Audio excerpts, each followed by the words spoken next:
Bom dia, bom dia, bom dia. Vamos chegando devagarzinho.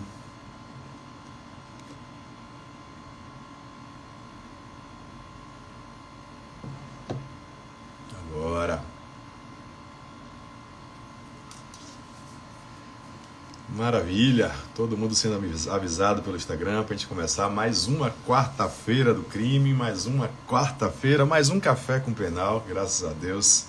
Episódio número 116. Hoje com a participação especialíssima do meu amigo, do meu irmão, excelente professor, estouradaço, professor Diego Oliveira. Vamos conversar bastante hoje, gente, sobre audiência criminal, audiência trabalhista. É o tempo que Dieguito vai entrando aí. Só me confirma, por favor, se estão me ouvindo bem, se estão me vendo, tá tudo certo, ó. Botei uma roupa de gala hoje, afinal, o dia é especialíssimo. Um beijo a todos vocês. Paula, trabalhista por aí, Alessandra também, a Luan DAC, Luan Juan, meu gestor, fenômeno por aí também. Tudo certo, meus queridos? Áudio, vídeo, beleza? Vamos começando nossa brincadeira, que é mais uma quarta-feira, mais um Café com Penal, com muita honra. Muito feliz, né, gente? Muito feliz mesmo de conduzir esse projeto, que começou muito tímido lá, tem quase um ano e meio. Hoje já vamos para 116 semanas seguidas. Faço questão de dizer isso todo o início do Café com Penal, para lembrar do esforço que nós fazemos aí para mostrar para você a realidade nua e crua do processo penal e hoje também do processo trabalhista. Então confirma se áudio tá beleza, vídeo tá ok. Esse é o momento, ó, que você clica aqui no coraçãozinho, clica na setinha, compartilha com pai e mãe, que hoje a internet vai parar. Hoje temos um convidado ilustríssimo, que é o professor Diego Oliveira, já vi que chegou por aí, vou mandar o convite. Cristiano, também te amo, viu, meu irmão? Esse pouco cabelo vai durar pouco tempo, em breve vocês terão surpresa.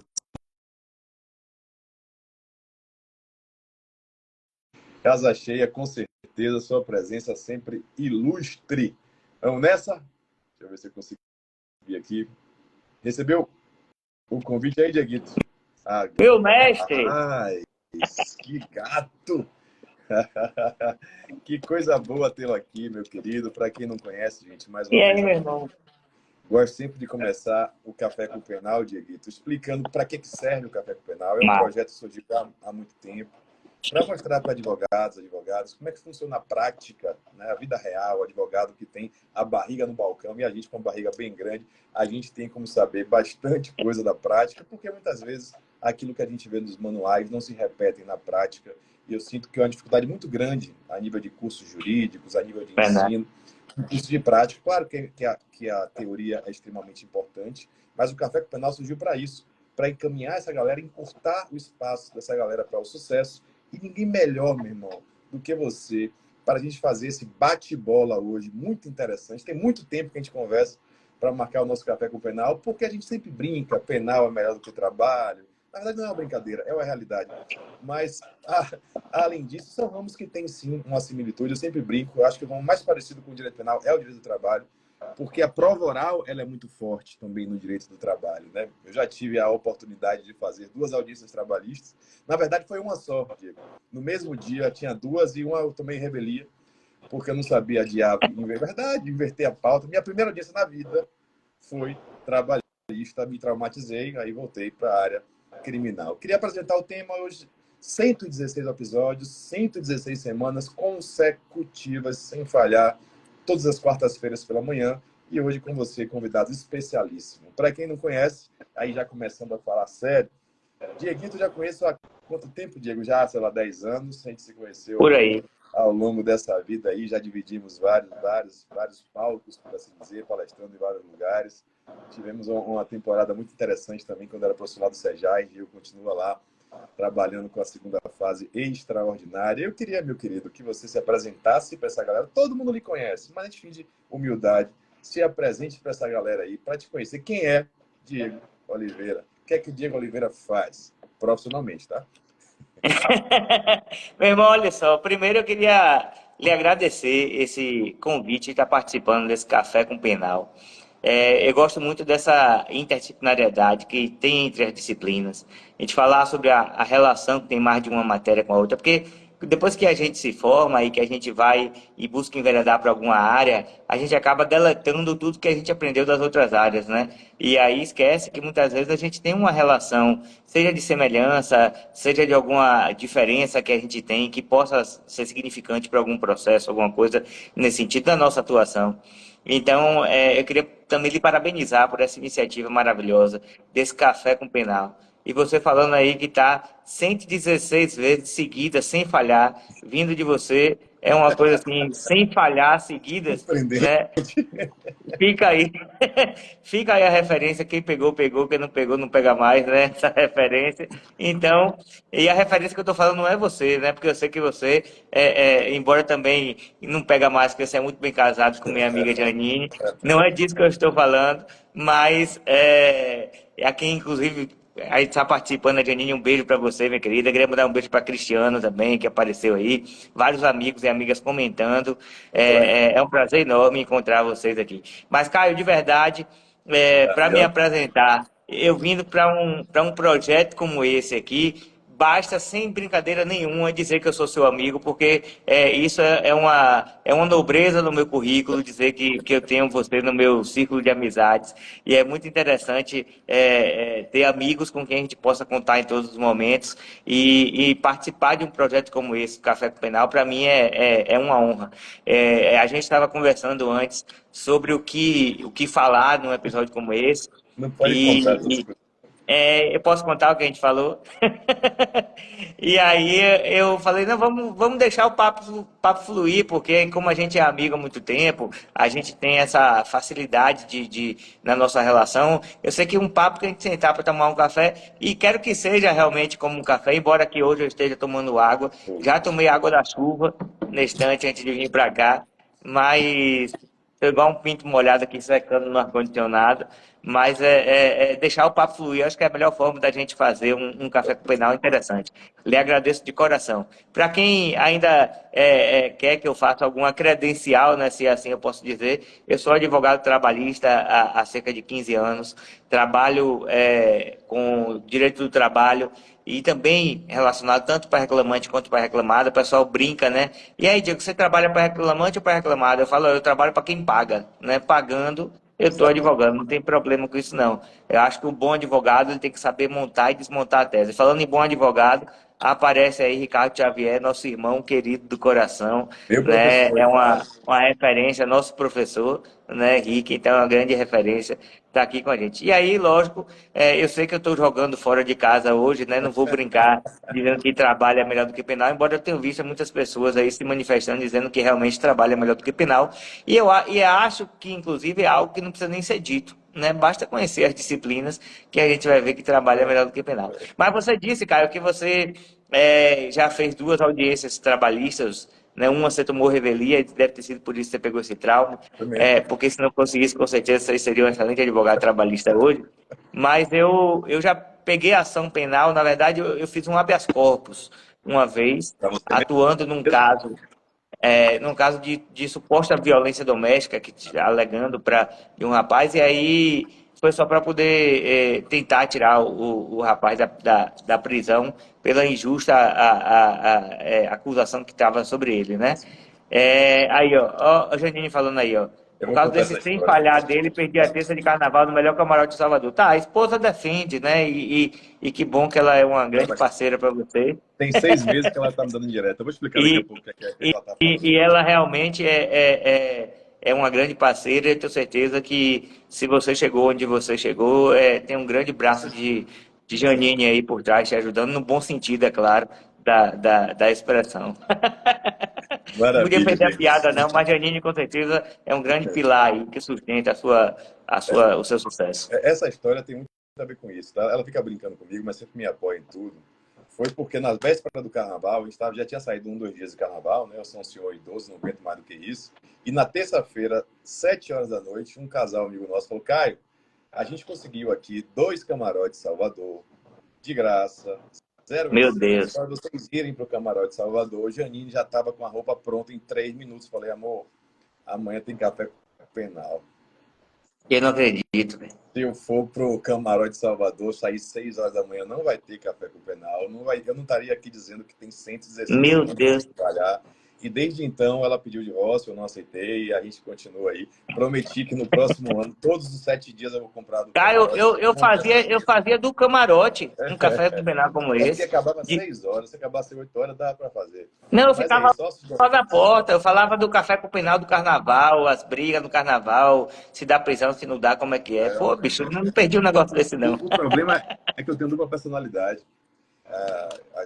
Tem a Caio aqui, 8 horas da manhã, e tem a Caio saindo do camarote, 8 horas da manhã. Não É um sei outro se vai Caio que dar ninguém conhece, né? muito bem. Mas vamos lá, Lindão. Vamos Queria perguntar a você lá. primeiro.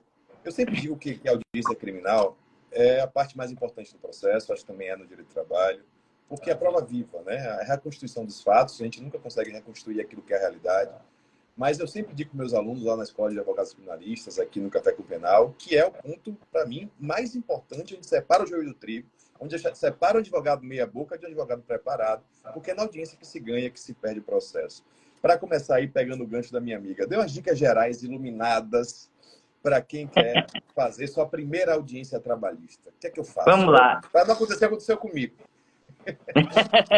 Primeiro, Caio, uma coisa muito importante, e aí já dentro do nosso assunto, obviamente, é que você falou aí que o direito penal tem uma semelhança muito grande com o direito do trabalho, pela questão da prova oral, e eu digo que isso vem do campo material até, por causa da hipossuficiência, né? A gente tem, tanto no trabalhador quanto no acusado, a gente tem a questão da hipossuficiência, e isso faz com que a gente tenha que pender na hora de analisar o processo também para proteger o interesse da pessoa logicamente, que não enxergando o acusado como um criminoso, com base no princípio da presunção da inocência, né, que a gente costuma relativizar quando a gente quer condenar a pessoa moralmente, mas olhando isso do campo processual, analisando na parte, obviamente, da audiência, uma semelhança muito grande que a gente tem nessa produção. Meu grande amigo e irmão Breno Valadares aí também, Parceiro lá, fera, viu? é de Um lei. dos maiores especialistas que a gente tem aí no Brasil de direito processual legislativo, é um cara fenomenal, um grande irmão. E uma coisa interessante que a gente tem que observar nessa parte da audiência é que é interessante, sobretudo, a gente, independente da área que a gente for atuar, é a gente conhecer o processo profundamente, né? Eu digo isso do ponto de vista trabalhista, e sei que do direito penal é da mesma forma. A construção de uma tese, ela é fundamental para a gente conseguir a vitória no processo. Então, quando você consegue construir uma boa tese para defender o seu cliente, você consegue trabalhar bem as provas a serem produzidas, mas é fundamental que você não só saiba construir a sua tese, mas você saiba desconstruir a tese também. Porque construir a tese é você tentar construir uma narrativa, mas essa narrativa, ela às vezes ela possui pontas soltas, né? Se você não conseguir fazer uma boa narrativa, uma narrativa perfeita, ela vai possuir pontas soltas, e você tem que saber desconstruir essas pontas se elas aparecerem no meio do processo. E você só conhece, só vai saber desfazer essas pontas ou amarrar bem a sua tese se você conhecer profundamente a sua tese inicialmente. E além disso, você saber conhecer também a tese do seu adversário, né? Sun Tzu, na Arte da Guerra, ele fala que você, para combater o seu adversário, você tem que estar no terreno do inimigo para saber combater e encontrar os pontos fracos dele. Então, é fundamental que você saiba também quais são os pontos fracos da tese do seu adversário, e na hora da produção da prova, isso é fundamental. Então, se eu pudesse dar uma dica, Caio, primeiro, para dar a oportunidade de você falar também sobre isso e dialogar junto comigo, que foi a nossa proposta, eu acho que conhecer profundamente o processo para saber construir e desconstruir as teses, esse seria o primeiro passo mais importante que eu diria para quem quer começar em qualquer área, não só na área de direito do trabalho. Parece que a gente combinou, Diego, porque assim, para mim, essa também é a dica principal para qualquer ramo do direito, óbvio, mas falando para aqueles ramos que aqui a prova oral é mais robusta, como trabalhista, como criminal. Tem um ditado, na verdade não é um ditado, é uma fala de Zeca Pagodinho, que diz que deixa a vida me levar. Não tem negócio desse? Eu tô Tem. velho, não vejo mais música. Deixa a vida me levar, né? Tem um ditado popular que diz que quem não sabe para onde vai, qualquer caminho serve. Eu sempre fui contra o ditado. Quem não sabe para onde vai, caminho nenhum serve. Então, a primeira coisa que a gente precisa ter em uma audiência criminal, em um processo trabalhista ou criminal, é um norte. Eu preciso ter uma tese de defesa, eu preciso ter uma linha, porque eu preciso conduzir a produção probatória de acordo com a minha linha. Aí eu vejo muito advogado pecando aqui com a devida vênia aos colegas, de fazer perguntas gerais, perguntas que não coadunam com a sua tese. Eu sempre brinco na advocacia criminal, você não pode perguntar aquilo que você não sabe a resposta. Porque, em tese, se não há produção probatória, isso é favorável ao seu cliente. Talvez um trabalhista, em âmbito reclamado, reclamante seja o contrário. Mas, assim, eu preciso saber qual é a minha tese de defesa aqui. Eu vou negar o fato, vai haver uma confissão, vai haver uma confissão qualificada, definir a tese, definir o norte. Para isso, eu preciso conhecer mais do que todo mundo o processo. Depois de definir a tese, eu vou verificar quais perguntas eu posso fazer para comprovar aquela minha tese. Eu preciso enviesar a produção probatória no meu sentido, porque a advocacia é estratégia. Sempre brinco, a advocacia não é lugar para improviso. Quem improvisa é irresponsável. A advocacia é um local para você se preparar. Eu sempre brinco, a audiência começa um ano antes da audiência. Então, acho que é o primeiro ponto, concordo plenamente. E aí o direito penal, o civil e o trabalhista se assemelham bastante. Bastante mesmo. Eu falo civil porque civil a gente tem uma rixa. Trabalhista não tem rixa, não. Eu acho um sub-ramo bem interessante. Ou um ramo bem interessante. Brincadeiras à parte. Então, É, perfeito, meu irmão. Dica trabalhista iluminada não mesmo para quem não está tem, ouvindo aí. trabalhista não tem como ter rixa, porque o que está acima você não disputa, né? Então, penal e civil estão na mesma linha, você disputa. Eu costumo dizer que a Justiça do Trabalho, e de fato não sou eu que digo em verdade isso, a É, Justiça do Trabalho é uma justiça especializada, né? Temos três justiças especializadas, é a Justiça do Trabalho, a Justiça Militar e a Justiça Eleitoral, né? E o que não é especializado é resto. E o que é resto é da Justiça Comum, e na Justiça Comum ainda divide penal e civil. Então vocês ficam brigando pelo resto. Por isso que tem essa rixa entre direito penal e direito civil, e o direito do trabalho não entra nessa disputa porque é especializada.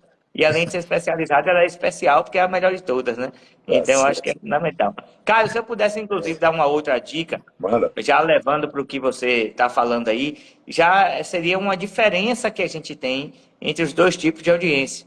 Né? A gente tem uma diferença interessante, que no direito do trabalho eu não posso fazer perguntas para o meu cliente, seja Perfeito. ele reclamante ou reclamado, e isso tem um fundamento lógico dentro da lógica processual, é que a tese do nosso cliente já está na petição. Então, seja para o reclamante, o que ele vai dizer já está na inicial, e para a reclamada, o que ele vai dizer já está na contestação. E aí tem um ponto importante, que embora eu não possa fazer perguntas para o meu cliente, a parte contrária vai poder fazer perguntas junto com o juiz, se assim desejar. E aí vai fazer perguntas com um único objetivo, que é de provocar a confissão. Então, quando eu peço o depoimento da parte contrária, seja do preposto ou do reclamante, eu estou tentando provocar a confissão. E aí vai uma dica bacana que eu já queria deixar para os nossos amigos, e aí você fala da lógica penal, que tem essa diferença, mas uma dica bacana que eu gosto de dizer é o seguinte: a parte contrária já vai estar pronta para poder dar o discurso. Vem com o discurso pronto. Então você tem que presumir que a parte está preparada para prestar depoimento.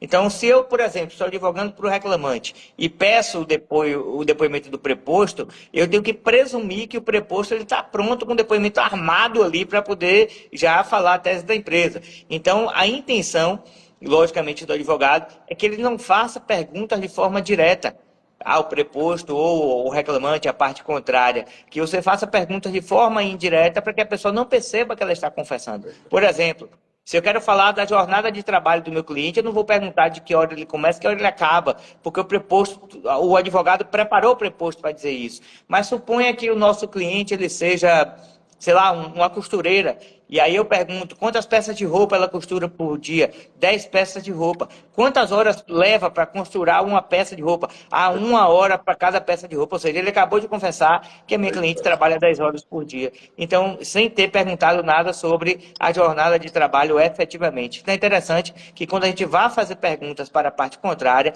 a gente faça perguntas de forma indireta para poder provocar a confissão. Extraordinário. Uma dica fantástica. Eu já posso fazer uma audiência trabalhista hoje, se alguém me chamar.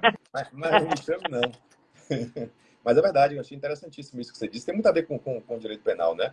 Embora a gente faça no direito penal perguntas diretas para a parte, para reiterar, a gente faz também perguntas para a parte diversa, que geralmente é a vítima, né? Se houver uma vítima. E ao fazer as perguntas para a vítima, que muitas vezes existe acusação infundada, ela já vem com a história pronta, com a história bem contada. Então, aquela história amarrada. E a história amarrada demais, a gente também tem alguma coisa. Então, tem várias técnicas de audiência que a gente utiliza. Lá na escola, eu sempre falo da técnica do falso foco, tem mais ou menos isso que você disse, né? Se eu for direto ao ponto, foi fulano que fez? Foi fulano que fez. Acabou a minha brincadeira. Eu tenho que fazer, ó, uma volta para tentar chegar naquele ponto. Isso é estratégia, né? Isso a gente precisa voltar para o ponto anterior, definir uma tese, definir uma estratégia para depois executar. Mas tem esses pormenores entre a justiça, né? Assim, eu acho muito importante perguntar para a parte, até para reforçar a tese de defesa, em âmbito criminal, pela ampla defesa, pelo contraditório, e preparar também para as perguntas da parte diversa. Aqui no processo penal é um pouco diferente. Aí no trabalhista, geralmente são dois advogados que vão brigar no bom sentido, um bom combate. Aqui nós temos alguém muito pior que advogado, que é o Ministério Público, que também é muito preparado, é um grande adversário. Então a gente precisa preparar também a parte, o suposto autor, para as perguntas do Ministério Público. E aqui a gente tem uma salvação, deixando já a dica para a galera, que é a possibilidade do direito ao silêncio. Eu acho que a possibilidade constitucional de direito ao silêncio é um grande detalhe no âmbito criminal. E hoje nós temos, a jurisprudência já é uníssona nesse sentido, a possibilidade do silêncio seletivo, do silêncio fracionado. Então, sabe aquele meme? Hoje eu vou acordei para fazer miséria, dia de maldade. É quando a gente chega na audiência para dizer que o cliente vai exercer o silêncio seletivo. O MP quer matar a gente, o juiz quer matar a gente. Então, é um dia de maldade. Se você percebe que as perguntas são muito ostensivas, e existem profissionais, sim, que são ostensivos demasiadamente, dois autos, pela ordem, excelência, meu cliente vai exercer o direito ao silêncio seletivo, ao silêncio fracionado. Que é isso, Caio? Só vai responder a minha pergunta, porque quem manda nessa posse sou eu. Então, acho que no âmbito criminal existe uma maior gama, por assim dizer, de proteção pela hipossuficiência também. Mas me tira uma dúvida, não sei se é assim ainda. As perguntas são ainda naquele sistema presidencialista? Vai para o juiz perguntar, ou é direto? Vamos lá. Essa pergunta é interessante, mas antes me permita falar uma coisa bacana para que fique claro a ideia dentro daquela história de fazer perguntas indiretas. Você falou aí, quando eu faço perguntas para o meu cliente, no caso, como é possível dentro do direito penal, eu faço pergunta de forma direta. Da mesma forma, na Justiça do Trabalho, quando eu vou fazer perguntas para as minhas testemunhas, aí se assemelha ao cliente do direito penal. Então, eu vou fazer perguntas de forma direta, porque eu não quero dificultar o depoimento da minha testemunha. Eu quero que ela diga de forma clara, direta e precisa e objetiva o que aconteceu, o que está lá na minha petição. Então, é fundamental que para as testemunhas da minha parte, eu faça a pergunta de forma direta, e para as testemunhas da parte contrária, eu faço a pergunta de forma indireta. Da mesma forma, para poder tentar comprovar as alegações da minha petição. Mas indo dentro do que você falou aí, e pedindo ao pessoal já aí para compartilhar no aviãozinho, clicar no aviãozinho para poder compartilhar com os amigos essa live, porque essa live ela realmente é fantástica. Primeiro porque tem Caio na live, se tem Caio na live, já é uma obrigação moral você divulgar, né? Todo mundo divulgar, clicar no aviãozinho aí para os amigos. E segundo, porque a gente está trazendo dicas de duas áreas ao mesmo tempo, que é fundamental para você aí compartilhar com os amigos. Outra coisa bacana, interessante aí, Caio, já dentro da sua indagação, a CLT, ela tem uma previsão própria, dizendo que a pergunta é feita pelos advogados por intermédio do juiz, né? Então, embora o Código de Processo Civil, que o pessoal costuma chamar de novo CPC, o novo de 2015, né? O novo já está velho, né? O CPC, que é assim a forma mais adequada, a meu ver, de chamar, o CPC, ele traz a possibilidade do interrogatório direto, mas a CLT ela tem previsão própria. Então, quando tem previsão própria, não se aplica subsidiariamente o Código de Processo Civil. Então, aqui, a gente faz perguntas ao juiz para que o juiz transmita a pergunta ou permita que a parte responda a pergunta que foi feita. E aqui vai uma dica muito importante, Caio. Muito importante mesmo para os amigos e amigas, que é o seguinte. Aliás, duas dicas fundamentais. A primeira delas é que você tem que ficar atento à forma como o juiz vai fazer a pergunta. Porque você vai fazer a pergunta e, às vezes, o juiz, por conta própria, modifica a sua pergunta. E quando ele não modifica totalmente, ele modifica alguma expressão e que muda totalmente a semântica, o sentido do que você queria fazer, da pergunta que você queria fazer. Então, se o juiz mudar alguma palavra que modifique o sentido da pergunta ou mudar completamente a pergunta, peça para que a pergunta seja feita da forma como você quis ou faça uma nova pergunta complementando a pergunta que o juiz fez. Isso é fundamental. Lógico que você não precisa brigar com o juiz por isso. Você pode simplesmente fazer uma nova pergunta e esclarecer, excelência. Para ficar claro apenas, tem esse ponto aqui que eu queria que esclarecesse, que a parte esclarecesse, que a testemunha esclarecesse. E aí repete a pergunta ou faz uma nova pergunta. E nesse ponto, a segunda coisa que eu acho que é importante também, e que é fundamental, é que dentro do direito do trabalho, o juiz ele julga com o que está lá na ata, né? Como a prova oral no processo penal também é muito importante, é o que está registrado na ata. Então não adianta nada você fazer a pergunta do jeito que você quer, o juiz transmitir a pergunta do jeito que você quer, se a resposta não for digitada do jeito que a pessoa respondeu. Então você tem que ficar com aquele ditado que diz um olho no peixe, outro no gato. E o gato não é o juiz se for bonito ou o advogado da parte contrária se for o Caio, mas o gato é a audiência, olhar para a tela do monitor para ver se está sendo digitado realmente da forma como foi dito pela pessoa que está depondo. Maravilha, irmão. Show de bola. Concordo com você plenamente. Assim, eu não entendo por que ainda esse sistema presidencialista, né, de perguntar ao juiz, não sei se tem uma justificativa lá no dia de trabalho. Aqui em âmbito criminal, a gente pergunta, a audiência é pesada mesmo, a gente pergunta diretamente para as partes, para as testemunhas da parte adversa, não importa qual é.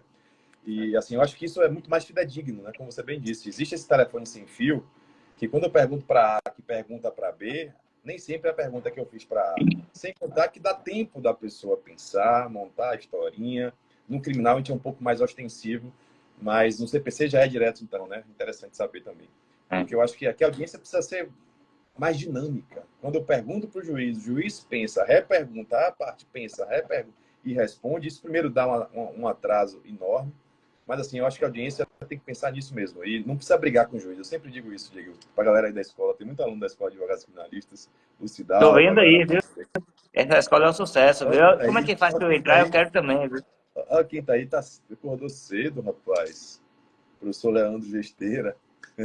Gesteira acordou cedo? Tá, Isso tem é alguma coisa raro, errada velho. aí, Isso viu? Acho que aconteceu a muito mulher botou para pouco. fora da cama. A gente está estourado mesmo. A live tá importante mesmo. Então, assim, eu sempre acredito. Eu cresci lá em 1912, Gesteira já era formado, numa ideia que advogado bom era advogado combativo, advogado que brigava com o juiz, que dava voz de prisão ao juiz, que ofendia juiz. Tivemos um caso recentemente. E hoje eu penso absolutamente o contrário. O advogado tem que ser frio, o advogado é estratégico, é calculista. Não precisa se emocionar em audiência. Se o sujeito, o juiz, indefere o requerimento, você conste ata e a vida continua, porque não é pessoal. É o entendimento dele. Faça constar em ata, mostre o prejuízo, mostre a nulidade. Em vez de tribunal de justiça, tribunal superior, você discute, porque a advocacia é a arte de não se emocionar, é a arte de ser estratégico. Você não é o principal ator. A gente vê muito por aí advogado que quer lacrar, né? Aí bota uma câmerazinha para filmar alguma coisa e tá ofendendo o juiz, achando que tá botando para lá. Ridículo, ridículo. Advogado é sóbrio. Advogado fala nos autos. Quem é importante no processo são as partes. A gente apenas é uma interlocução, um instrumento que dá voz àqueles que não têm voz. Em âmbito criminal, o réu não tem voz. Em âmbito do trabalho, muitas vezes o reclamante não tem voz. A gente é um instrumento para possibilitar as pessoas de dizerem o que querem dizer. Então, eu queria mais uma vez aí agradecer pela contribuição, porque eu fiquei pensando justamente nisso. Muita gente acha que advogado ficou muito quieto na audiência. Que bom, velho, porque saiu tudo bem. Ele planejou e executou aquilo que ele queria. Quantas vezes, Diego, eu fui para uma audiência e não abri minha boca? Recentemente fiz audiência na Justiça Federal, que durou mais ou menos 3 horas e 40 minutos.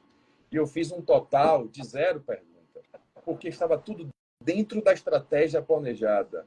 E eu não preciso dar tiro no pé.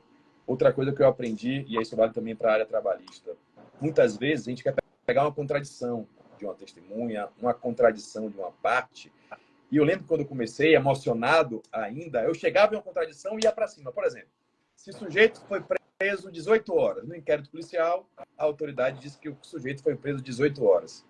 Ao ser perguntado a mesma coisa na audiência perante o juiz, ele disse que foi 22 horas. Existe um lapso temporal bem interessante de 4 horas. À época, Sim. eu enchia o peito, ia para cima, perguntava primeiro se ele sabia ler, sei sim ler. Então, essa assinatura aqui foi o senhor que fez? Foi. O senhor assina alguma coisa que o senhor não lê? Não. Se eu assinei foi porque eu li, eu falei isso. Eu falei, não entendi. Você falou aqui no inquérito 18 horas. E agora está falando 22 horas? O que é que ele fazia? Não, doutor, você tem razão, eu me confundi, é 18 horas mesmo. Perfeito. Uma facada no meu peito, porque eu fui burro. Eu já tinha a contradição, eu já tinha um respingo de dúvida, eu passo para a próxima pergunta. Isso, claro, a gente só aprende ao longo do tempo, treinando, estudando, mas não é lugar para pressionar. Eu já consegui o que eu queria, o cara voltou atrás, eu perdi o que eu tinha. Acontece muito, acho, na área trabalhista também, pegando já o gancho das diferenças e semelhanças, a gente arrola 200 testemunhas, né? O máximo possível, muitas vezes. Aí você ouve uma, porra, tá bom. Ouve duas, maravilha. Vai na usura, na ganância, ouve a terceira derruba a sua tese inteira. Então, gente, uma testemunha talvez seja pouco, duas testemunhas tá bom demais. Manda os outros para casa da mãe Joana. Manda embora, dispensa. Queria saber, Diego, se o seu trabalho também é assim. Você rola testemunha e pode dispensar na hora, conforme a estratégia for. Bom, Caio, é fantástico isso que você falou aí.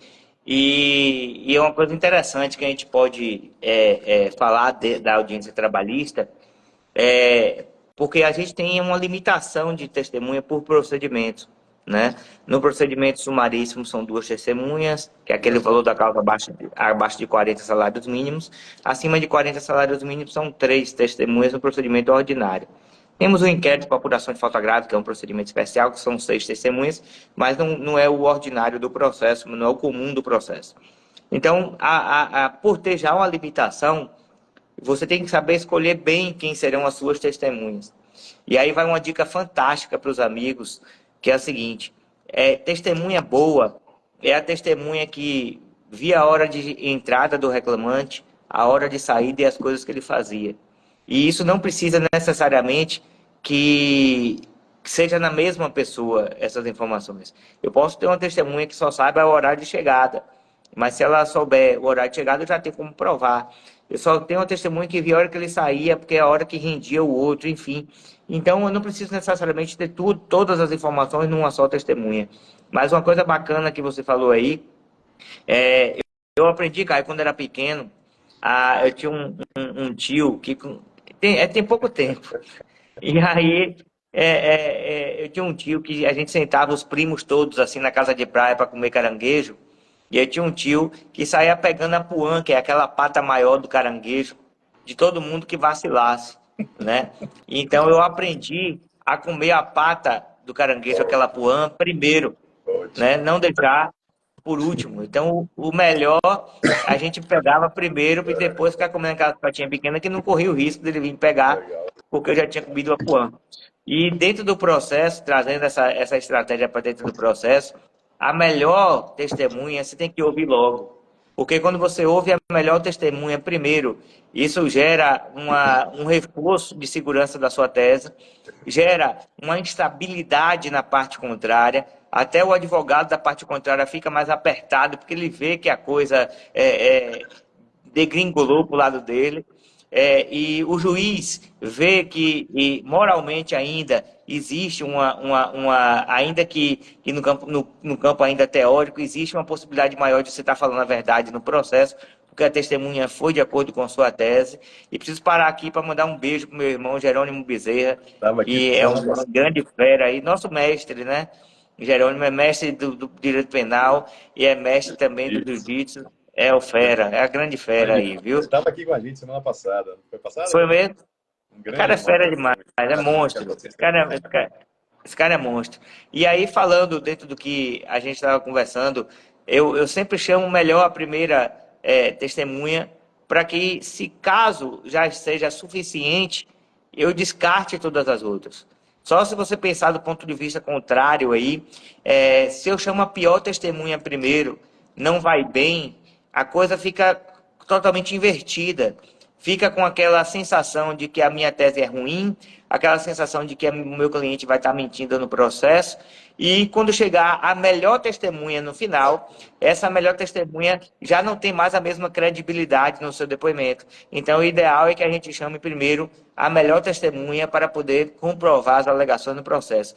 E aí um ponto que eu queria, não vou falar agora porque me estendi nessa parte da fala, mas assim, não, mas a gente fala em seguida, é para você falar, e depois a gente até sugestão de ponto, que é a questão de ônus da prova, né, que é interessante a gente saber disso. Mas por hora, eu acho que essa dica de você saber escolher bem a sua testemunha e ouvir primeiro a melhor testemunha, acho que é fundamental. Extraordinário. A galera também não tenha percebido o valor desse tipo de dica, né? Que a gente já está na lida há algum tempo, Diego bem mais tempo do que eu, e quem está começando, às vezes, ainda é muito emocionado, né? Assim, não tem... Isso que eu falei, por exemplo, eu errei muito para chegar a essa conclusão. Isso que o Diego acabou de dizer muda a sorte do jogo, gente. A primeira impressão é que fica. Isso é estatístico. Isso é ciência, na verdade. Então, se você começa com uma testemunha forte, robusta, que consegue robustecer a sua tese, a chance de êxito é muito maior. Inverter uma primeira impressão é muito difícil. Então, se você tiver uma testemunha ruim, que não consegue comprovar aquilo que você queria, para você reverter esse quadro depois é muito difícil, até porque pode haver a contradita das testemunhas, pode haver, enfim, é uma aula aquilo que você está falando aqui, eu queria agradecer bastante mesmo. Só complementando, o número de testemunhas no processo penal é maior, tá, gente? No processo comum ordinário, nós temos até 8 testemunhas por fato, então é quase que um padrão a gente rolar pelo menos 5, 8, porque as testemunhas morrem, as testemunhas não gostam de ir para a audiência criminal, têm medo da audiência criminal. Então é muito comum as testemunhas faltarem. Só que eu não vou ouvir 8 pessoas, que eu tenho mais o que fazer. É um duplo trabalho. Primeiro, na escolha da testemunha. A gente precisa saber escolher testemunha, sim. Então o advogado pode sim conversar com o testemunha, ele não pode orientar testemunha. Mas eu preciso levar para a audiência alguém que eu sei o que vai dizer. Até para fazer uma peneira. Se eu converso com uma pessoa, a pessoa não sabe se comunicar, não viu nada, não sabe nada, eu não quero ela no meu processo. Então, o advogado também fiscaliza a escolha da testemunha. Segundo lugar, como bem disse Diego, começo da testemunha mais forte, mais coesa, que vai robustecer a minha tese. Em âmbito criminal, já que eu tenho um grande leque de testemunhas, eu não preciso ouvir todo mundo.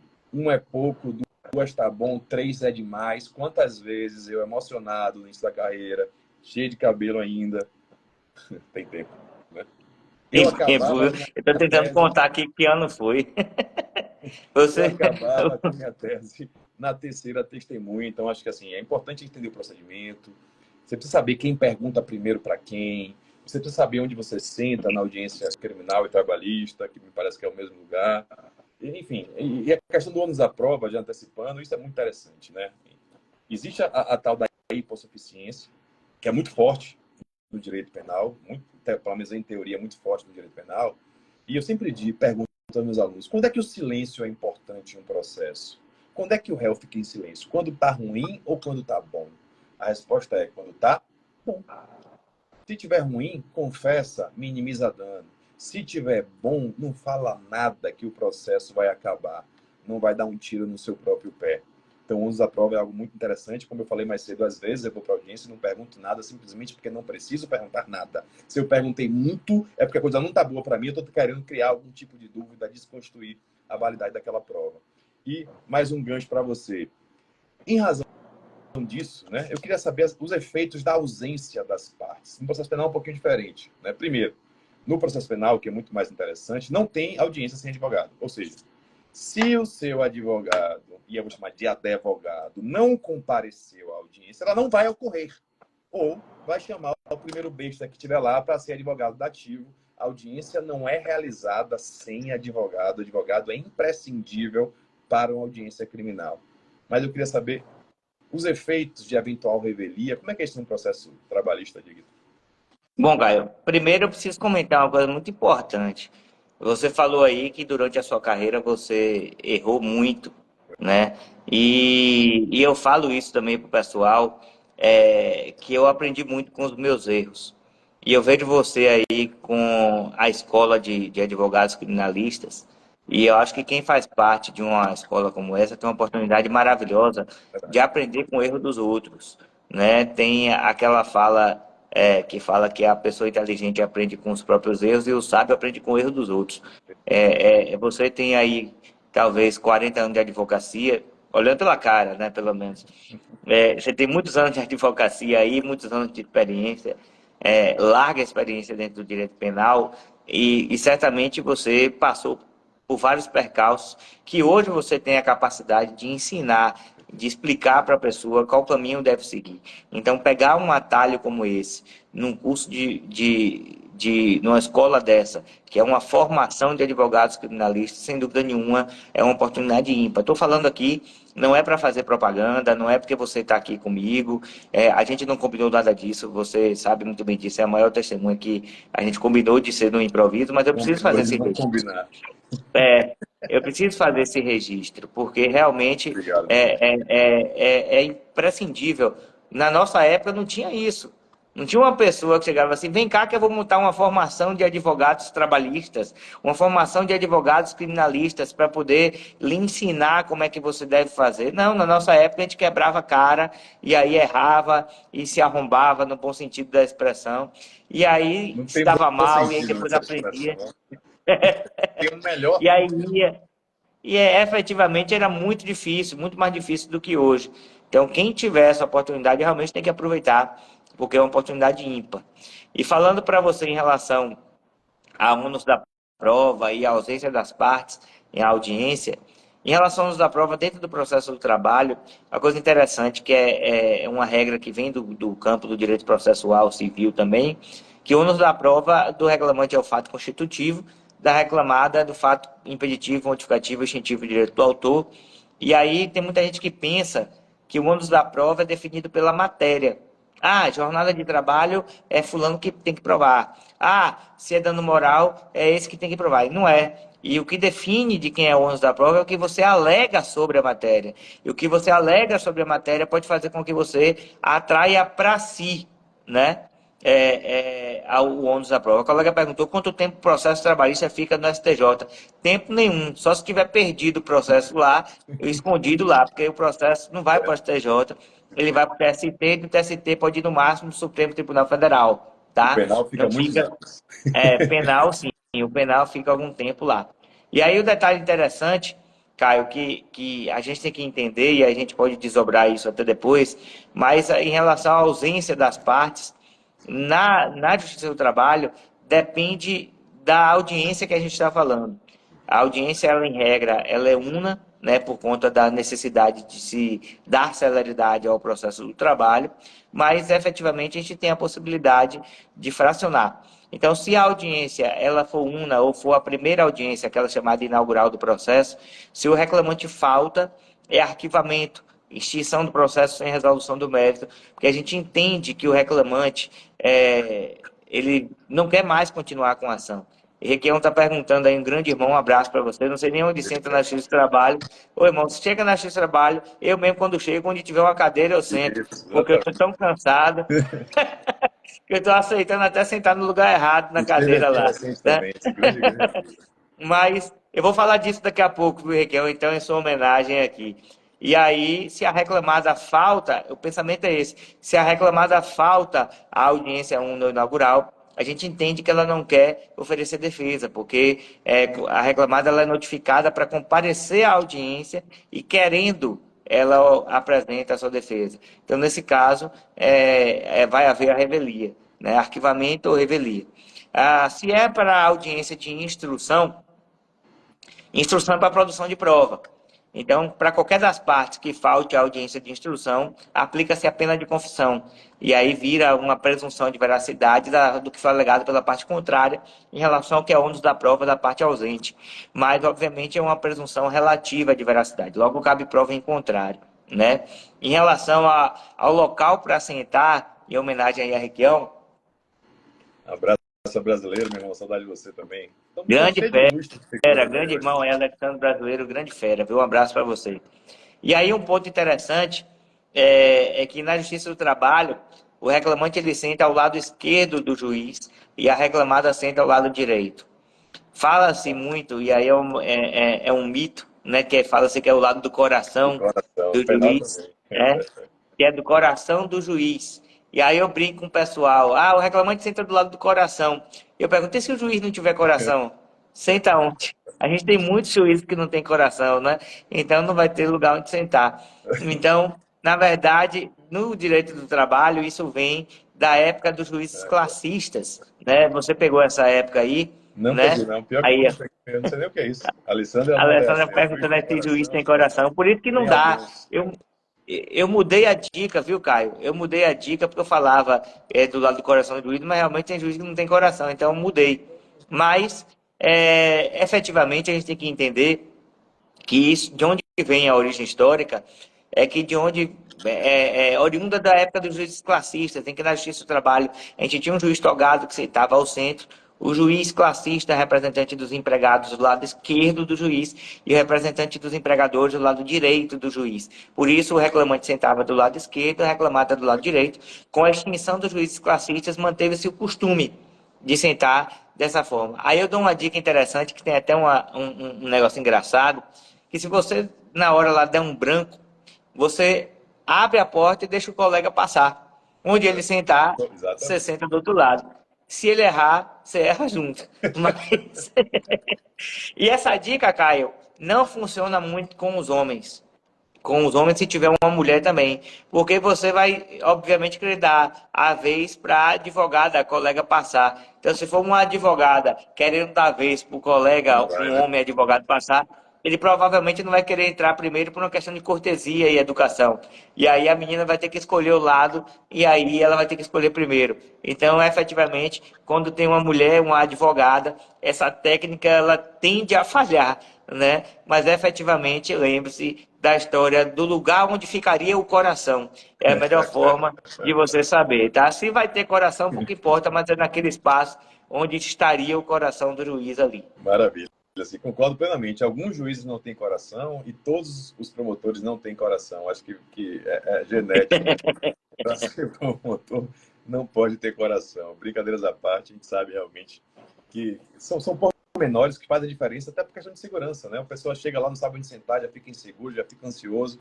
Então é importante a ambiência da coisa. Eu sempre digo, vai fazer audiência, meu querido, passa uma semana no TRT assistindo a audiência, acabou, não vai ter surpresa. Vai fazer uma audiência criminal, está prevista audiência criminal. Eu chego hoje, Diego, toda audiência que eu faço, eu chego 1h30 antes para assistir os colegas. Todos os dias eu aprendo um pouco, faço da minha forma. Então, para quem está começando aí, a ambiência é importante, se sentir bem no lugar é importante. E quando você tem familiaridade com o lugar, o seu rendimento é muito maior. Jogar em casa, como a gente brinca, é muito mais fácil do que jogar fora de casa. Então, eu sempre chego antes. Eu fui para Goiânia agora recente, nunca tinha feito sustentação oral lá em Goiás. Cheguei um dia antes, fui, conheci o lugar, me ambientei, vi onde é que senta, vi como é que faz sustentação, que botãozinho aperta para ligar o microfone. Porque quando eu cheguei lá no dia, e olha que eu já faço isso há muito tempo, quando eu cheguei lá no dia, eu só executei o que eu havia planejado, isso me deu uma segurança maior. Foi um preciosismo? Não, foi aquilo que eu fiz para me sentir seguro e conseguir um maior desempenho, um melhor rendimento para o meu cliente, que é o principal a todo o processo. Pegando o gancho aí, falando de revelia, de processo penal, os efeitos são um pouquinho diferentes. Olha que live rica, quanta coisa a gente vai aprendendo aqui dos dois ramos do direito. No direito penal, pelo menos em teoria, o cara não precisa nem ir. Se ele for assistido por advogado, ele teria a faculdade de ir ou não à audiência. Tem que ser oportunizado o direito de interrogatório, mas ele pode ficar em silêncio. Para que zorro eu vou forçá-lo aí, muito embora na prática tenha um juiz ainda que mandam conduzir coercitivamente. Mas não é, em tese, a jurisprudência do STJ já entende que se eu posso ficar em silêncio, para que vai levar o beixa para lá para ficar em silêncio? É uma excrescência jurídica, é um absurdo.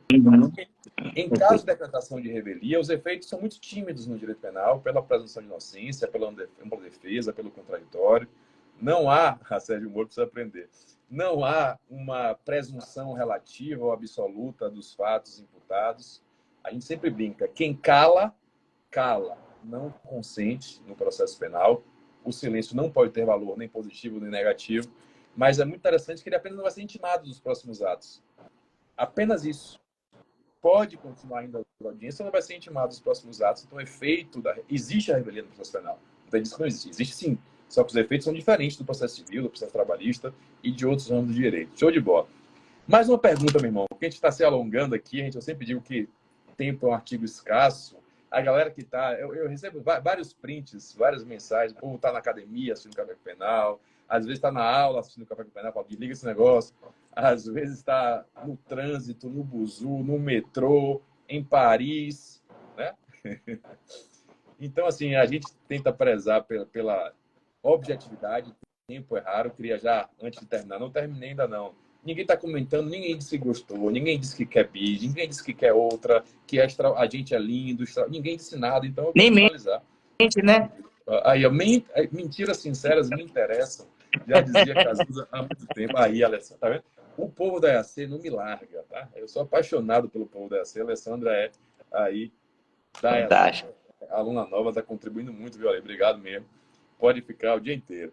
Eu queria fazer mais uma pergunta, Lindão, assim, relativamente simples. E aí, passar. Oh, obrigado. Tá vendo? Tem que pedir o elogio. Obrigado, senhores, senhoras, pelos elogios, mesmo que mentirosos.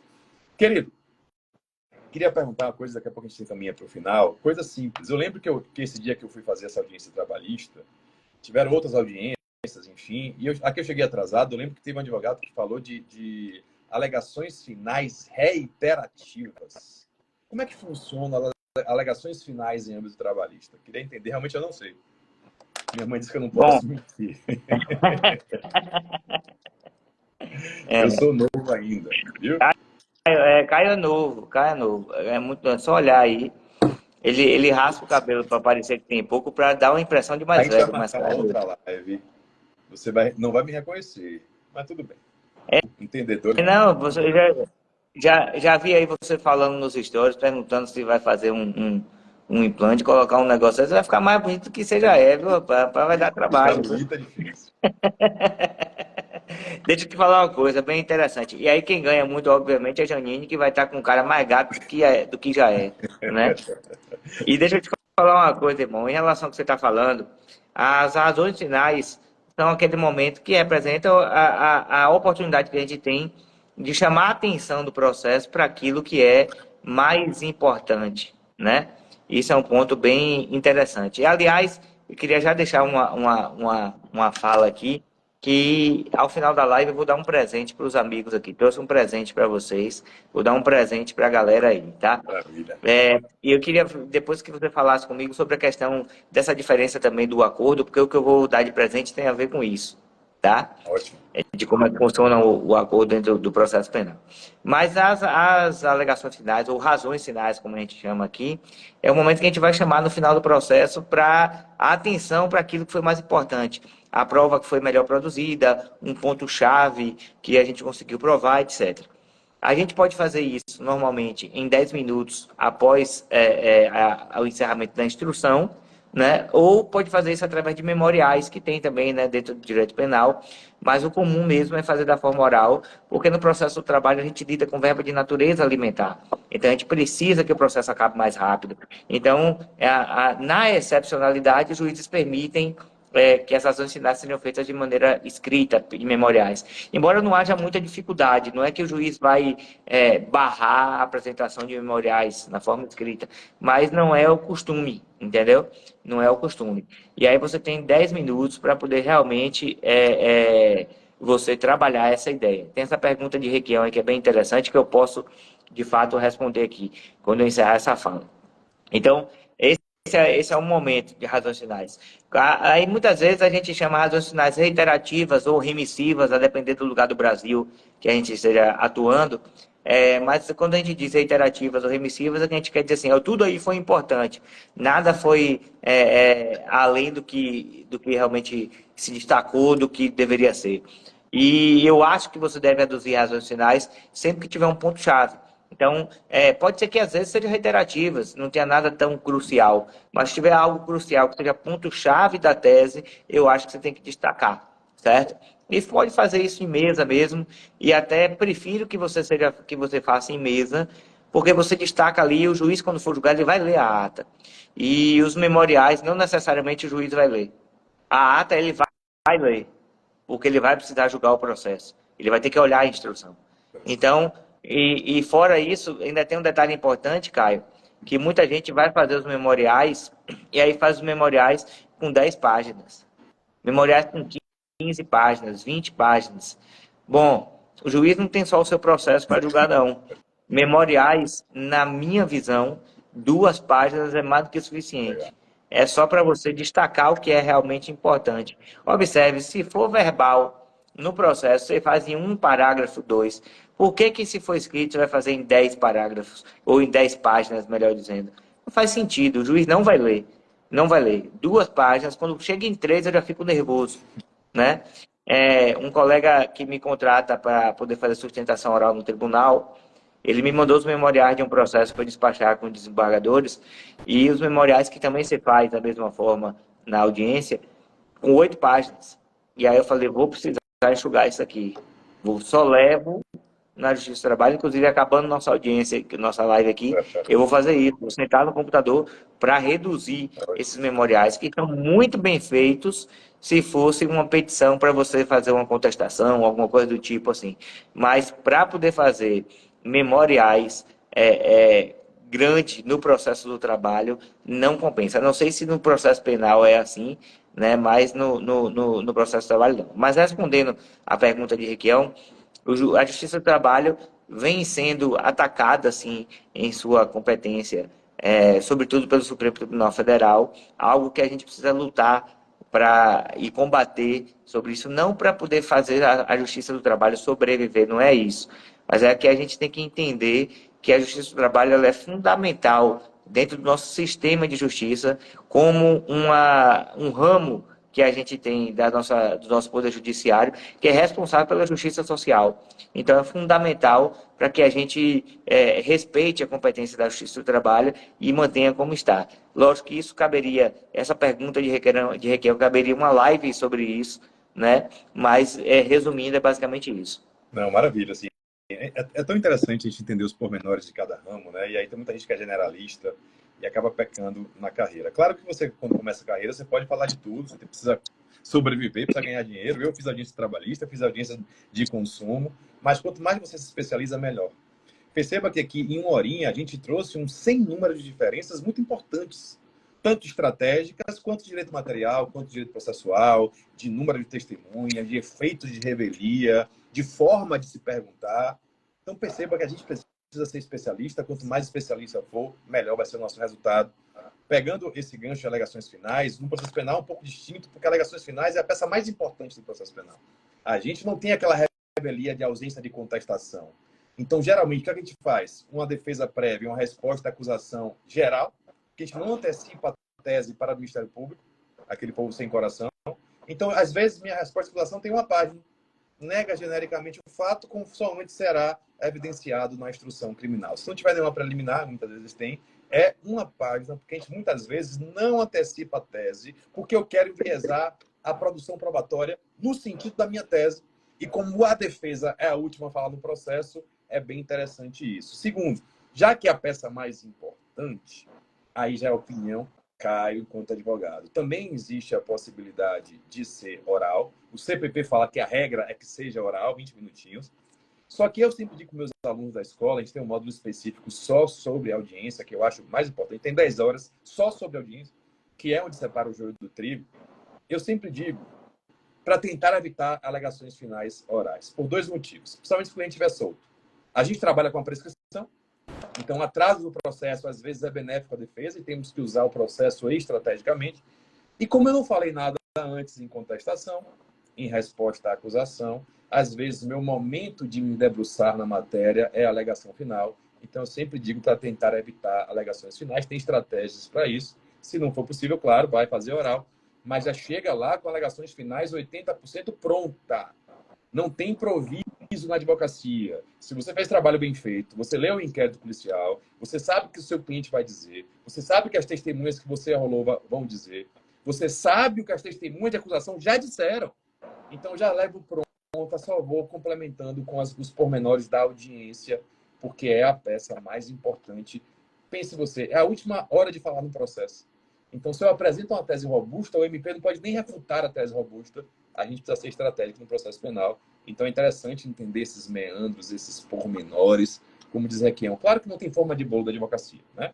Se você conhece o juiz, conhece o promotor e acha interessante antecipar a tese, ou tem uma tese muito robusta, é possível, teoricamente, a absolvição sumária. Muito embora na prática seja, de fato, muito incomum. Então, a gente deixa para alegar no final. Mas mesmo com muitas teses, a gente tem que ser, como seleção, o mais sucinto possível. Tem que entender, né? Eu fui assessor de tribunal durante 4 anos. Eu sei que o tempo é diminuto, o tempo é escasso. Então, quanto mais você facilita a vida do julgador, melhor para você, melhor para seu cliente. Então, petições enxutas, claro. Cada processo tem as suas peculiaridades. Mas pegando o gancho aí, que você falou de acordo, né? Para a gente fechar e a galera tem que fazer o print, tem que... Ó, eu sempre digo, o preço da live é caro. É tirar o print, compartilhar, seguir para o seu Diego, me seguir, colocar assim, 2 fenômenos. Tem que elogiar, minta, porque o que é repetido muitas vezes vira verdade. Senão não tem É mais verdade. canal semana que vem. Queridos, você falou de acordo, e aí eu queria entender como é que funciona no âmbito criminal, ou no âmbito trabalhista, que eu acho que é muito mais amplo você tratar, às vezes, direitos disponíveis, né? Claro que tem verbas alimentares, enfim, mas se trata de dinheiro. No processo penal, a cultura de acordo, ela é muito mais recente, né? Copiada aí dos Estados Unidos, que isso é muito mais comum, mas a ideia de acordo em âmbito criminal, ela é muito recente. Existe um princípio da obrigatoriedade da ação penal, e o MP, em tese, ele não pode abrir mão da ação penal, uma excrescência jurídica. A maioria dos crimes é de ação pública incondicionada. Ser de ação pública incondicionada é dizer que a opinião da vítima em nada vale, a vítima não pode abrir mão no processo, o que muitas vezes é um absurdo. Um furto, por exemplo, a vítima não pode abrir mão no processo. O direito lesionado foi da vítima, mas o direito penal não se importa com a vítima. E recentemente, vamos assim dizer, há um par de décadas, começaram a pensar nessa justiça negocial. Começamos com o juizado especial criminal, que já tem um tom de transação penal, de composição civil. Já temos algumas, vamos assim dizer, um início de justiça restaurativa em solo brasileiro, sobretudo ainda em âmbito de juizado especial criminal, e recentemente com um pacote anticrime idealizado pelo então ministro Requião Sérgio Moro, nós temos aí a possibilidade de acordo de não persecução penal. O acordo de não persecução penal é um grande avanço nessa justiça, mas ainda é muito ultrapassado. Por que não é um acordo? Ele exige a confissão. E quando eu exijo alguma coisa, já deixa de ser acordo, mas é um instrumento, vamos assim dizer, muito enviesado, tem vários requisitos, sem violência, sem grave ameaça, com penas mínimas não superiores a 4 anos, mas ainda é muito tímido a justiça negocial em âmbito criminal, como é em âmbito trabalhista. Deixa eu só mudar de lugar aqui, porque o ar-condicionado me pegou, viu? Deixa eu botar aqui, porque... Pegar friagem, cuidado. Deixa eu só desligar esse ar aqui, é rapidinho. Mas eu vou falando para vocês aqui em relação à questão do direito do trabalho, a questão do acordo. Caio, a gente tem dentro do processo trabalhista, a gente tem a possibilidade e o processo, o acordo, ele é regra dentro do direito do trabalho. Olha, até o ar-condicionado, nem a pilha, nem o ar-condicionado do controle está pegando. Mas eu vou sentar cá. Sentar aqui que é melhor. Bom, o que é que acontece? Dentro do processo do trabalho, e aí assim de tudo para vocês, é o seguinte. Por que o acordo ele acaba sendo regra? Eu falei para vocês que a gente, no processo do trabalho, a gente lida com verba de natureza alimentar. Então, a gente tem que fazer com que o processo acabe o mais rápido possível. E qual é a maneira de fazer o processo acabar mais rápido? É fazendo o acordo. Nem se a parte confessar a procedência ou reconhecer a procedência do pedido, nem se a parte reclamante desistir do processo. Em nenhuma dessas hipóteses, o processo acaba tão rápido quanto um acordo. Porque nas outras duas primeiras hipóteses, no caso de reconhecimento da procedência e no caso de desistência do processo, precisa aguardar uma sentença para o juiz, né, homologar o reconhecimento e a desistência. No caso do acordo, essa homologação é imediata, é feita na própria ata de audiência. Então, eu acho que é fundamental a gente pensar nisso primeiro. E aí, por falar, já puxando o gancho, durante todos esses anos, Caio, de advocacia, eu pensei muito nessa questão de acordo, e acordo realmente é algo que é fundamental para o processo. E durante todo esse tempo, eu elaborei algumas teses, né? Algumas estratégias para se fazer um bom acordo na justiça do trabalho. E essas estratégias eu reuni num e-book. E esse e-book eu chamei de Técnicas Infalíveis de Conciliação, né? E quero presentear os amigos aqui com esse e-book. Agora só para os amigos, obviamente, que estejam seguindo a live, ainda que a live vai ficar gravada, né? Mas se você estiver me assistindo agora, não estiver ao vivo, estiver assistindo a live gravada, você vai ter acesso também a esse e-book, desde que siga apenas 2 requisitos, né? Apenas você me siga aí no Instagram e mande uma mensagem no direct. Basta dizer, quero o e-book, que eu vou dar essas técnicas infalíveis de conciliação para você. E eu não sei, Caio, eu acredito até que tem alguma serventia para o direito penal, não do ponto de vista da transação, porque como você falou aí, é algo muito diferente dentro do direito do trabalho. A parte das alegações finais também é algo muito diferente, mas a parte do acordo tem essa diferença. E aí eu acho que é fundamental a gente observar, ler ele todo, para ver se realmente segue, né? Já tem gente mandando mensagem aqui, eu quero e-book e tal. Muitas pessoas mandando já aqui, viu? Que legal. Então basta me seguir. E para me seguir é só clicar aqui em cima, né, Caio? Você que está na parte de cima aí da live, aponta para o meu nome aí, onde está aparecendo aí nesse lado. Está aparecendo o meu nome.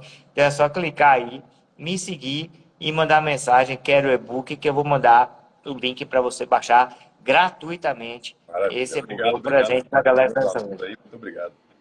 De verdade. E trouxe porque era para você aqui também, né, na sua live, então eu tinha que trazer um presente para os amigos. Massa, assim, e a gente precisa entender, eu sempre digo isso, eu levo para minha vida, que um processo muito antes de ser uma discussão jurídica, é uma discussão que envolve pessoas, que envolve sentimentos, que envolve vaidades. E a gente precisa entender de pessoas para conseguir bons acordos, para conseguir mediar. Então é importante saber que os ambos direitos, eles têm muita similitude também, né?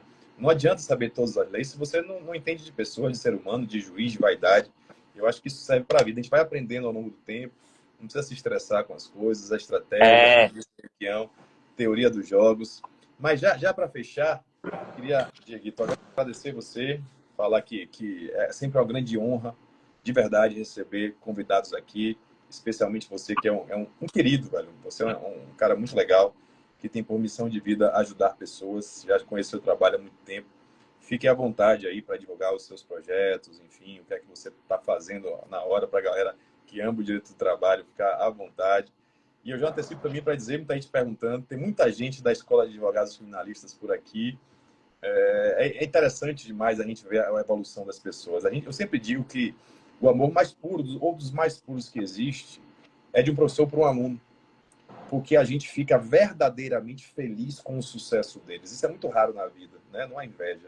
Eu realmente fico muito feliz quando eu abro o grupo da Escola de Advogados Criminalistas e vejo um advogado que conseguiu um grande resultado. Vi agora a Alessandra conseguiu trancar um processo penal, o colega fechou um contrato de honorário de 150 mil reais. Eu fico de verdade muito feliz, porque é nosso trabalho fazendo efeito. Você bem disse, eu lembro muito bem quando eu comecei, que não tinha apoio de nada, não tinha uma mão para me levantar, sem querer me vitimizar, né? Mas assim, o meu caminho foi muito mais longo do que poderia ser. Tomei muita porrada, errei muito, aprendi com os meus erros, não com os erros dos outros. E por isso que existiu a escola.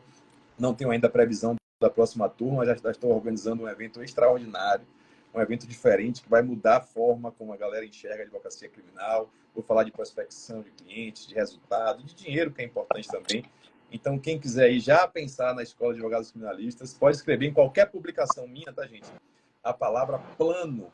Pode escrever plano ou escrever espera em qualquer publicação aqui, que vai receber aí em primeira mão algumas informações importantíssimas. Então, você do outro lado, que quer ser advogado criminalista, que quer alavancar a sua carreira na advocacia criminal, me deu o prazer de conduzi-lo nessa caminhada. Só escrever plano ou espera em qualquer publicação. A gente usa a tecnologia hoje, já consegue falar com cada um aí individualmente, meu irmão. Mas, mais uma vez, obrigado de coração por despender o seu tempo, mais de uma hora aqui conversando comigo, conversando com essa galera. Uma live muito rica, porque a gente conseguiu entender pormenores, conseguimos entender diferenças e semelhanças entre dois ramos de direito muito importantes, e posso dizer que são os mais apaixonantes, por assim dizer, pelo que eu ouço por aí.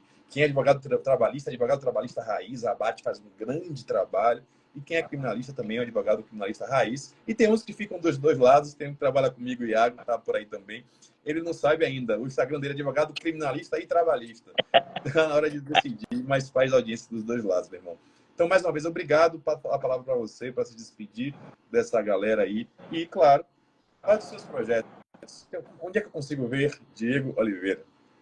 Bom, Caio, eu não posso fazer outra coisa senão agradecer a você, né? Eu nem sabia que já tinha passado mais de uma hora. Você inicialmente falou comigo, não, bate-papo rápido, meia horinha e tal. a gente encerra.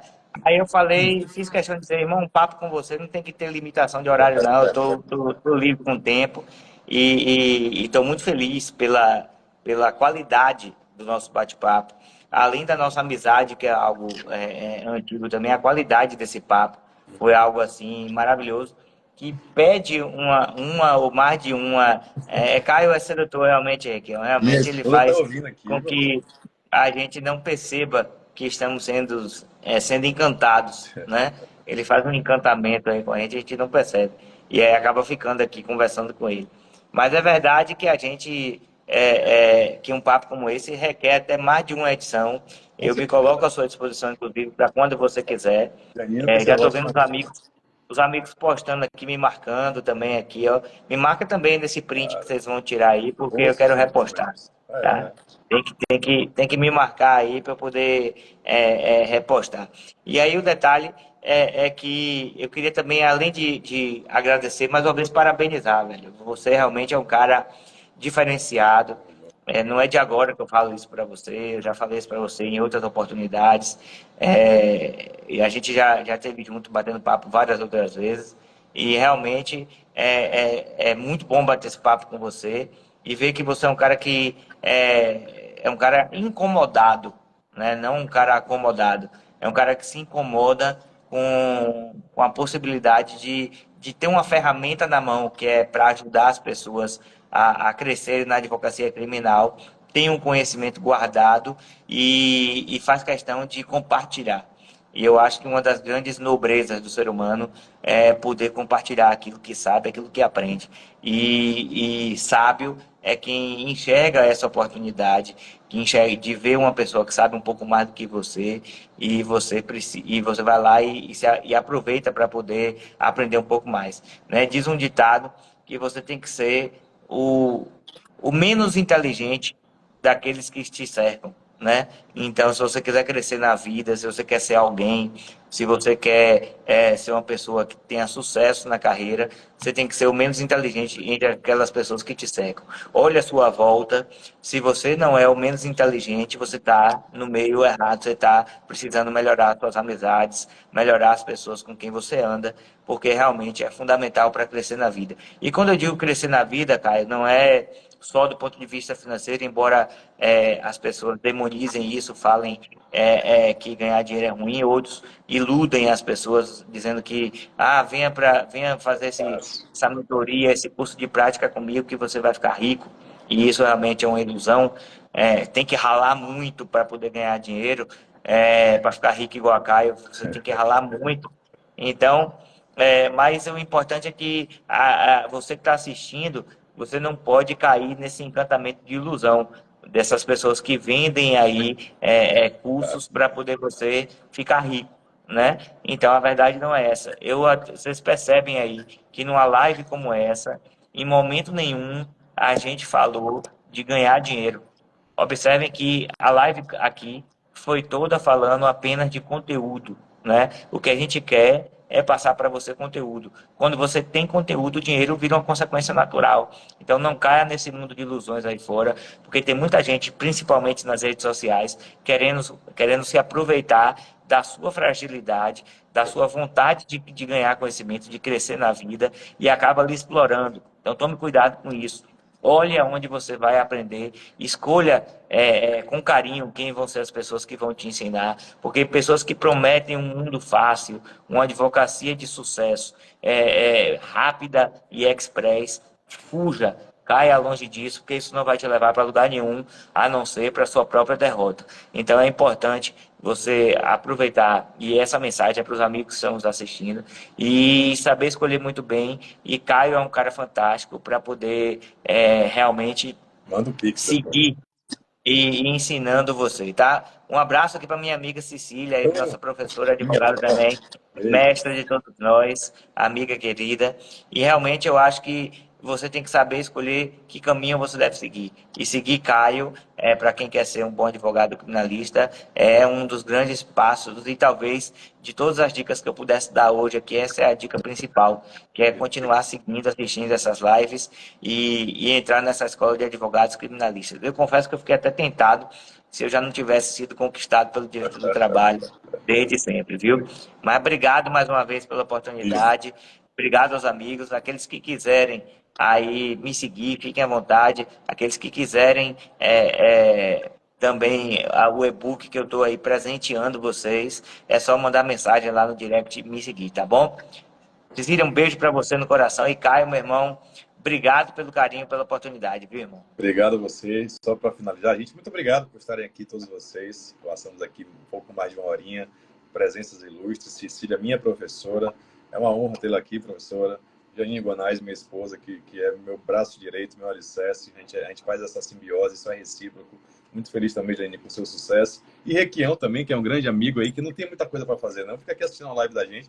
Obrigado, Requião. Beijo, meu irmão. Já tá rico. Já esteve aqui também recentemente. Gente, graças a vocês, mais uma quarta-feira de sucesso. Hoje, especialíssima com sua participação, meu irmão. Já muito a gente alinha, mas nossa vida é corrida. Hoje conseguimos e brindou a galera aí com muito conhecimento. De coração, obrigado pela sua disponibilidade, pela sua sensibilidade de querer ajudar. Essa é a nossa missão de vida. Lá no meu Instagram, coloquei recentemente, Requião, um incentivador de pessoas. É por isso que eu estou aqui, para conduzir vocês, auxiliar vocês a traçar um caminho não fácil, mas um bom caminho, um caminho melhor. Beijo grande a todos. Essa é a hora que você diz, vocês são fenômenos maravilhosos, a gente tira um print para jogar lá em cima no Instagram e fingir realmente que a gente é maravilhoso, que a gente é lindo. Beijo, Dieguito. Beijo. Valeu, galera. Beijo, até mais. Tchau, tchau. De verdade, irmão. E vamos marcar sim a segunda edição, com certeza. Valeu, pai. Tamo junto. Beijão.